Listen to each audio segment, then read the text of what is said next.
Bang, Ya. sabar bang, pergi depan apa bang? Tukar part. Saya ni yang tiba-tiba boleh main. Ha. Hari ni cukup sebulan tu, menegur tak jadi bang. Beri. Oi. Abang rasa macam mana? Sebab bulan puasa nak main dah. Ha. Abang rasa patut saya menegur ke ataupun tak apalah mat, beribadah je lah. Dengan tak kahwin lagi. Itulah pentingnya bertasawuf, Mat. Dia macam ni, Mat. Kita dalam kehidupan, dalam perniagaan ni, dia ada business life cycle lah.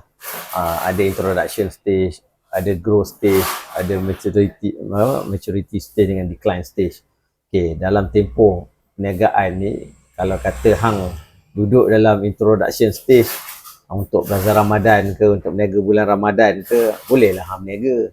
Sebab hang baru lagi nak perkenalkan produk, hang baru lagi nak jana income dalam perniagaan tu. Tapi kalau hang dah lama sangat, hang dah puluh-puluh tahun berniaga, hang dah otai sangat dalam perniagaan, hang dah duduk dah dekat maturity stage tu, dah stage ketiga ni, baik hang duduk beribadat lah. Takkanlah 20 tahun hang nak pulun lagi. Biarlah hang pulun ibadat pula. Ada certain business bulan puasa ni dia cuti sebab dia nak rehat. Ada certain business bulan puasa ni dia nak pulun sebab dia nak buat duit raya. Macam hang, kalau hang pulun mungkin hang buat duit kahwin lah, Mat.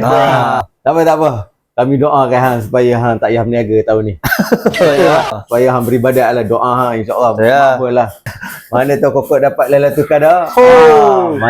Tuan-tuan jangan lupa dapatkan sampel roti john secara percuma di Yazid Burger, Taman Rara Indah.